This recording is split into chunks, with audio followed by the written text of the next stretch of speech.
Good morning students. कल हमने ब्रह्मांड के बारे में देखा था। आज हम सोलर सिस्टम के बारे में देखेंगे। सोलर सिस्टम बच्चों जिसमें वह है जिसमें समस्त आकाशीय पिंड, ग्रह, सैटेलाइट्स, उपग्रह, धूमकेतु, पुच्छल तारे, शुद्ध ग्रह और उल्का पिंड वगैरह इसमें सारे निहित होते हैं। इन सब से जो बनता है और सूर्य के चारों तरफ जो निरंतर चक्कर लगाते हैं वो एक तरह से हमारा अपना सोलर सिस्टम होता है। सोलर सिस्टम के अंदर एक विशेष प्रकार की विद्युत ऊर्जा जो बार बार निवेशित होती है, इलेक्ट्रिकली चार्ज गैस जिसको हम बोलते हैं, वो हम उसको प्लाज्मा भी कहते हैं। और प्लाज्मा जो है वो अंतर्ग्रही धूल के रूप में जाना जाता है। अर्थात अंतर्ग्रही धूल वह धूल है जिसमें विद्युत ऊर्जा है और इलेक्ट्रिकली चार्ज गैसेस हैं जिसे हम प्लाज्मा कहते हैं। अब अंतर्ग्रही ग्रह जो है एक्चुअली यह एक खाली स्थान है। हमारे सोलर सिस्टम के बीच में जो खाली स्थान पाया जाता है उसको भी हम इस अंतर्ग्रही माध्यम या इंटरप्लैनेटरी मीडियम भी कहते हैं। अब इसमें क्या होता है बच्चों, जो हमारी एक प्रोटॉन तथा इलेक्ट्रॉन का प्लाज्मा का सतत प्रवाह मतलब कंटिन्यूस फ्लो होता है, उसे हम सौरिक पवन कहते हैं। यानी सौरिक पवन क्या है, जिसमें प्रोटॉन, इलेक्ट्रॉन का तथा प्लाज्मा का सतत प्रवाह होता है, फ्लो होता है, कंटिन्यूस फ्लो। उसको हम सौरिक पवन कहते हैं या सोलर विंड कहते हैं। अब सोलर पिंड जो होती है बच्चों, ये सौरिक पवनों का धूमकेतु की पूंछ पर जो हमारा कॉम्बेट होता है उसकी टेल पर इसका बहुत ज़्यादा प्रभाव पड़ता है। और सौरिक पवनों का अंतरिक्ष यानों की गति, जो हम अपने सैटेलाइट्स छोड़ते हैं, पृथ्वी की सतह पर जो उपग्रह छोड़ते हैं, उस जो यान होते हैं उन यानों की गति, पृथ्वी के संचार प्रणाली, कम्युनिकेशन, अपना ट्रांसमिट होना, विद्युतीय प्रक्षेपण आदि पर बहुत अधिक प्रभाव पड़ता है। और पृथ्वी की कक्षा पर सौरिक पवनों की गति पृथ्वी की कक्षा पर 400 घंटे प्रति सेकंड होती है। यह बिंदु जहाँ पर सौरिक पवन अंतर्ग्रही माध्यमों से मिलती है उसे हम हीलियोपॉज कहते हैं। क्या कहते हैं? हीलियोपॉज। हीलियोपॉज क्या है? वह बिंदु है जहाँ पर सोलर विंड, सौरिक पवन अंतर्ग्रही माध्यम से मिलती है। यह एक गोलाकार काल्पनिक रेखा है जहाँ पर सूर्य का प्रभाव समाप्त होता है। हेलियोपॉज की सीमा के भीतर अंतरिक्ष जिसमें सूर्य तथा सूर्य का परिवार स्थित है, इसे हम हेलियोस्फीयर या हीलियोमंडल भी कहते हैं। अब बच्चों ये सबसे इम्पॉर्टेंट इसलिए हो गया कि सूर्य का चुंबकीय क्षेत्र अंतर्ग्रही अंतरिक्ष की ओर विस्तृत है और सौरिक चुंबकीय क्षेत्र यानी सोलर मैग्नेटिक फील्ड ग्रहों के निकटवर्ती क्षेत्र को छोड़कर संपूर्ण अंतर्ग्रही अंतरिक्ष में प्रभावी होता है। यानी आपका जो ये सौरिक चुंबकीय क्षेत्र है, जो सोलर सिस्टम के अंदर जो खाली स्पेस है, ग्रहों के निकटवर्ती क्षेत्र में ये नहीं होता है।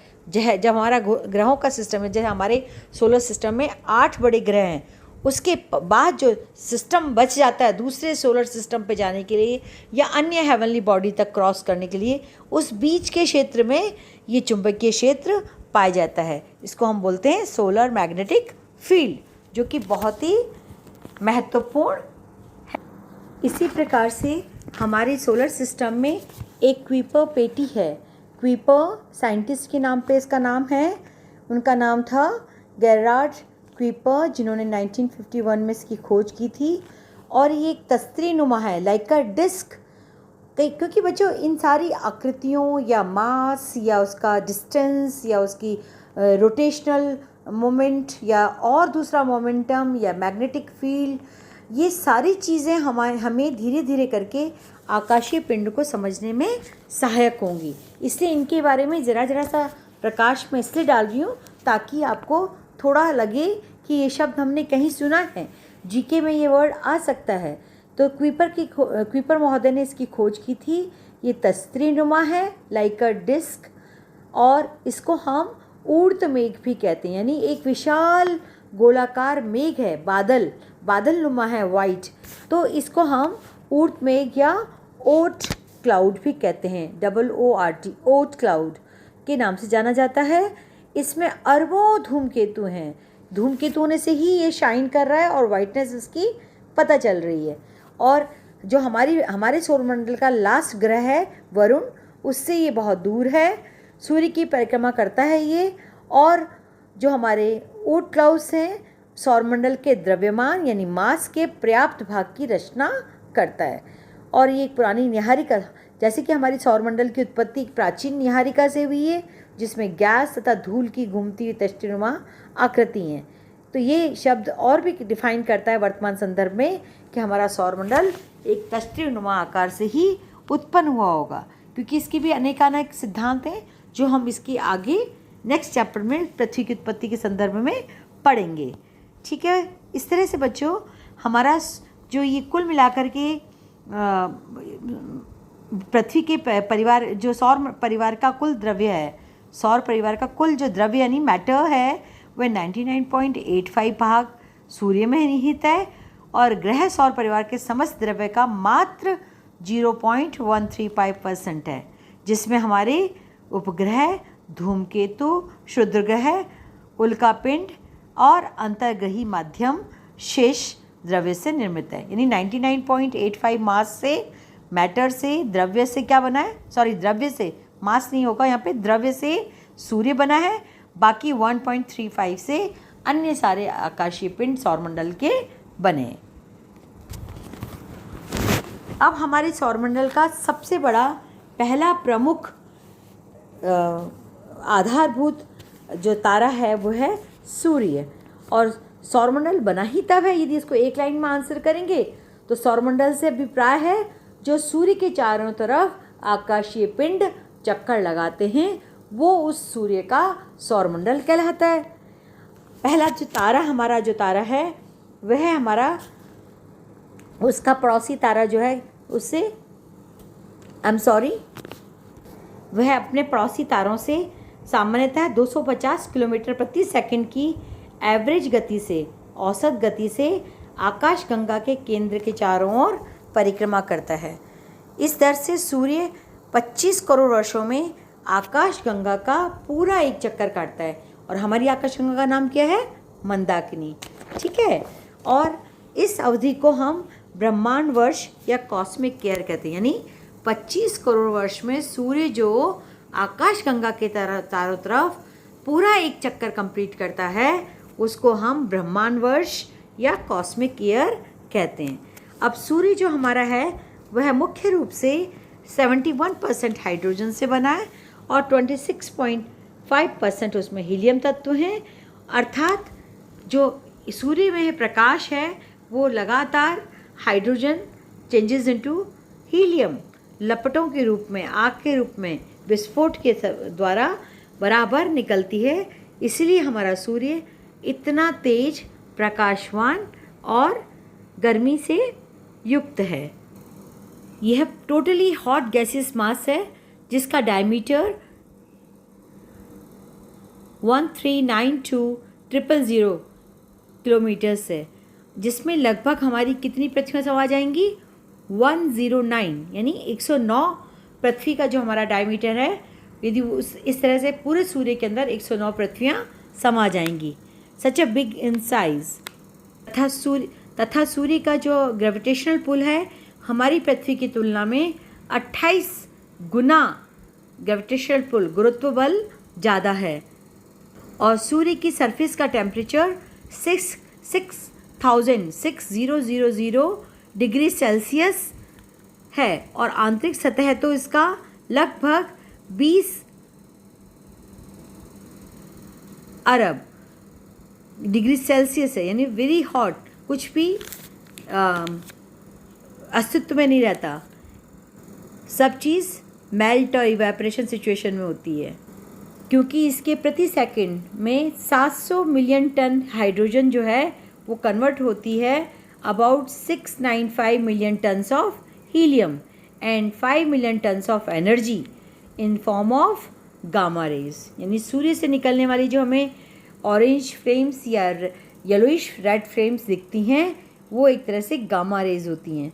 आपको अंडरस्टैंड हो गया होगा आई थिंक कि 700 हमारी hydrogen ton, million ton hydrogen होती है, जो विस्फोट के द्वारा हीलियम से जब टकराती है 695 टन हीलियम उसमें होती है, और विस्फोट के बाद उसमें जो एनर्जी निकलती है वो 5 मिलियन टन्स निकलती है इन फॉर्म ऑफ, जो कि सन में 70% जो है आपका अकाउंट इसका बनता है, और 28% यानी हाइड्रोजन का 70 और हीलियम का 28% मास बनता है। 2 इम्पॉर्टेंट्स ये दोनों एलिमेंट्स हैं।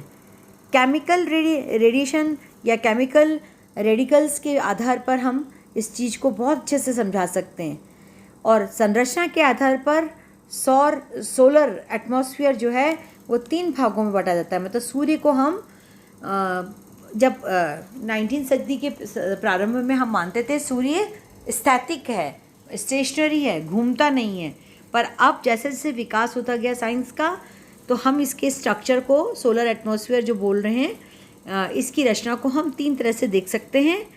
पहला है इसका फोटोस्फीयर, दूसरा है क्रोमोस्फीयर, और तीसरा है कोरोना, जिसको हम हिंदी में फोटोस्फीयर को प्रकाश मंडल, क्रोमोस्फीयर को वर्णमंडल, और कोरोना को हम सौर किरीट या प्रभामंडल भी कह सकते हैं। सौर किरीट ज़्यादा हिंदी में बोला जाता है। तो ये जो हमें खासकर ग्रहण के समय दिखाई देता है, आपका ये ग्रहण 21 जून 2020 को होने वाला है। उस वक्त जो रेज होंगी या जो कलर दिखाई देगा एक स्फेरिकल फॉर्म में, वो आपका कोरोना होगा। आप प्रकाश किरणों के संबंध में जो खोज हुई है वो अति संकीर्ण क्षेत्र से होकर गुजरती है, यानी वर्णमंडल तथा किरीट मंडल के मध्य एक अति संकीर्ण क्षेत्र होता है, जिसको हम संक्रमण मंडल या ट्रांजिशन जोन कहते हैं, जिसमें आपका प्रकाश अलग अलग स्तर, अलग अलग लेयर्स में भिन्नता लिए हुए हमें दिखाई देता है। क्योंकि बाहर का आउटर मोस्ट परत का सूर्य के जो तापमान होता है वो 6000 डिग्री सेल्सियस होता है, जिसको हम प्रकाश मंडल भी बोलते हैं। वर्णमंडल का 32,000 डिग्री और संक्रमण मंडल का 3,24,000 डिग्री सेल्सियस होता है, और किरीट मंडल का 27 लाख डिग्री सेल्सियस टेम्परेचर होता है। और ये इस तरह से ये कह सकते हैं हम कि सूर्य के कोर में जो जहाँ ताप पर निरंतर नाभिकीय प्रतिक्रियाएं होती हैं, तापमान लगभग 1.5 करोड़ डिग्री केल्विन, जो कि नापने की इकाई है, सूर्य के ताप को नापने की इकाई है केल्विन यानी के होने का अनुमान है। अतः सूर्य में जो लगातार जो विस्फोट हो रहे हैं, उन विस्फोटों के कारण भी इसका धब्बे घटते बढ़ते हैं और चुंबकीय झंझावात सूर्य पर लगातार आते हैं, जिनको हम सोलर स्पॉट्स कहते हैं। और अधिकतर ये इनका जो अधिकतम वर्ष जो अधिकतम संख्या में दिखाई देते हैं सोलर स्पॉट्स, वो 11 वर्षों में दिखाई देते हैं। इसी प्रकार से बच्चों, सूर्य के अंदर सभी दिशाओं में प्रोटॉन होते हैं। यानी आपको यदि एक अणु की रचना देखी जाए तो न्यूट्रॉन, प्रोटॉन और इलेक्ट्रॉन होते हैं, पर सूर्य में चारों तरफ मैक्सिमम प्रोटॉन दिखाई देते हैं, और उसका न्यूक्लियाई होता है हाइड्रोजन, मतलब हाइड्रोजन का अणु होता है और चारों तरफ उसमें प्रोटॉन लगातार ऊर्जा उत्सर्जित करते हैं, जिसे हम सौर ज्वाला भी कहते हैं। और ये जो है, इसी से सूर्य की गर्मी हमें बार बार इस सूर्य से जो निकलने वाली गैस है, गर्म आयनित गैस जो है, वो लगभग 100 किलोमीटर प्रति सेकंड की गति से निकलती रहती है। और सबसे पहले वर्तमान समय में प्रोटॉन की इससे कम किंतु अनवरत धारा किरीट से निकलती है और सौरमंडल में व्याप्त होती है। और वर्तमान में अमेरिकी भूभौतिकी यूजीन नार्मन पार्कर महोदय ने इस धारा को सौर पवन कहा था, जो मैंने आपको स्टार्टिंग में बताया है। इस प्रकार से सूर्य का प्रकाश हमारी पृथ्वी की सतह पर 8 मिनट में